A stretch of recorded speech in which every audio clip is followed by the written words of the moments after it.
ഞാൻ സിമ്പിളായിട്ട് ചോദിക്കാം, മഴ പെയ്യുന്നുണ്ട്, മഴ കൊണ്ട് എന്താ വരിക? പനി, ജലദോഷം, ചുമ, കഫക്കെട്ട്, പല്ലുവേദന, തുമ്മൽ, എക്സെട്ര. മതി മതി, ധാരാളമായി. നെക്സ്റ്റ് ക്വസ്റ്റ്യൻ, കുളിച്ചാൽ എന്ത് കിട്ടും? വൃത്തി, ഉന്മേഷം, ആരോഗ്യം, സന്തോഷം, തണുപ്പ്, ഓക്കെ എക്സെട്ര. ഇനി ഞാൻ പറയട്ടാ, നിങ്ങളെ ഓപ്ഷൻ കഴിഞ്ഞു. ലോകത്ത് ഇന്ന് നിലവിലുള്ള എല്ലാ മതത്തിലും എല്ലാ മതഗ്രന്ഥങ്ങളിലും മഴനെ പരിചയപ്പെടുത്തിയിട്ടുണ്ട്, ഇല്ലേ? എല്ലാറ്റിലും പറഞ്ഞത് ഒറ്റ കാര്യം, മഴ എന്ന് പറഞ്ഞാൽ അനുഗ്രഹമാണ്, കാരുണ്യാണ്. സംശയം ഉണ്ടാ? അനുഗ്രഹം കാരുണ്യമായ മഴ ആകാശത്ത് നിന്ന് പെയ്ത് റോട്ടിലും പറമ്പിലും വീണ് അഴുക്ക് മാലിന്യം കച്ചറൊക്കെ തട്ടി ഒലിച്ചൊലിച്ച് നമ്മുടെ വീടിന്റെ കിണറിൽ വന്ന് വീണു. ഈ കിണറിന്റെ മുകളിൽ നെറ്റൊന്നും ഇട്ടിട്ടില്ലെങ്കിൽ ഇതിൽ ഒരുപാട് പക്ഷികൾ പല അവശിഷ്ടങ്ങൾ കൊടുന്നിട്ടിട്ടുണ്ടാവും, ഉണ്ടാവൂലേ? എന്നും പോയി നോക്കലുണ്ടാ? ഇല്ല.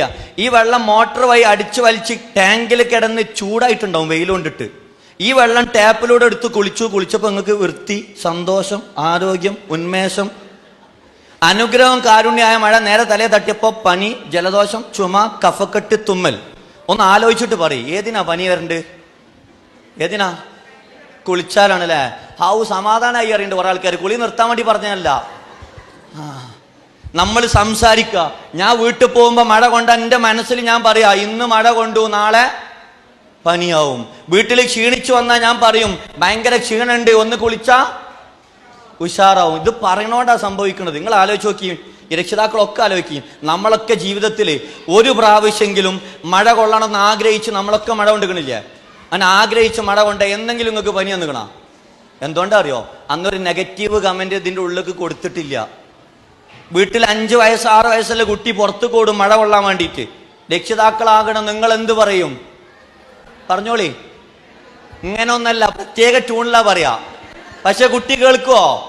അവസാനം നമ്മൾ ഓടും, 2 റൗണ്ട് ഓടി കുട്ടീനെ കഴുത്തിന് പിടിച്ച് തൂക്കി ഉള്ളിൽ കൊടുന്നിട്ട് തലക്കെ തുടച്ചെടുത്ത് രാത്രി പനി തുടങ്ങുമ്പോൾ അടുത്ത ഡയലോഗാ, പച്ച മലയാളത്തിലല്ല, ഡാഷ് ഡാഷ് ഡാഷ് എന്നോട് പറഞ്ഞ് മഴ കൊണ്ടാ പനി വരുമെന്ന്. ആ കുട്ടീനെ പിടിക്കാൻ പോയപ്പോ രക്ഷിതാവ് മഴ കൊണ്ടോ ഇല്ലേ? രക്ഷിതാവിന് പനിച്ചാ? എന്താ മനുഷ്യനല്ലേ? രക്ഷിതാവ് കുട്ടിക്ക് കൊടുത്ത കമന്റ് ആ പനി വരുന്നു. ഒറ്റ എക്സാമ്പിൾ പറഞ്ഞാൽ ഞങ്ങൾക്ക് പെട്ടെന്ന് കാര്യം മനസ്സിലാവും. വീട്ടിൽ വിരുന്നേർ വരില്ലേ, ഗസ്റ്റ്? ഈ വിരുന്നേർക്ക് ഫുഡ് എടുക്കാനുള്ള കുറച്ച് പാത്രങ്ങൾ അലമാരിയിൽ ഇങ്ങനെ ഇരിക്കണ, വീട്ടുകാരെ തൊടാൻ സമ്മതിക്കാത്ത ഉണ്ടാ? സമാധാനം, ഞാൻ എൻ്റെ വീട്ടിൽ മാത്രമേ ഉള്ളൂ എന്ന് വിചാരിച്ചു. അങ്ങനെ വീട്ടിൽ വിരുന്നേരൊക്കെ വന്നാൽ ഈ രക്ഷിതാക്കൾ ഈ ഗ്ലാസിന്റെ ഒക്കെ പാത്രം താഴെ എടുത്ത് വെക്കും. അതിൽ കറിയും സാധനങ്ങളൊക്കെ തയ്യാറാക്കി ഇങ്ങനെ വെച്ചാൽ ആലോചിച്ചോളി, വീട്ടിലൊരു 5 വയസ്സ് 6 വയസ്സ് 4 വയസ്സൊക്കെ ഉള്ള കുട്ടികളുണ്ടെങ്കിൽ രക്ഷിതാവ് പറയാതെ തന്നെ കിച്ചണിൽ നിന്ന് ഈ പാത്രം എടുത്തിട്ട് കുട്ടി ഡൈനിങ് ഹോൾക്ക് ഇങ്ങനെ പോകൂലേ? അപ്പൊ രക്ഷിതാവ് ബാക്കിൽ നടന്നിട്ട് പറയും, പൊട്ടും പൊട്ടും പൊട്ടും പൊട്ടും. അങ്ങനെ ഇത് താഴെ വീണ് പൊട്ടും. രക്ഷിതാവിന്റെ അടുത്തുനിന്ന് ഒന്നാണ്ട് പൊട്ടും. സത്യത്തിൽ താര പൊട്ടിച്ച് എടോ 6 വയസ്സുള്ള കുട്ടിക്ക് അറിയാം ഗ്ലാസിന്റെ പാത്രം താഴത്ത് വീണാ പൊട്ടുന്ന്.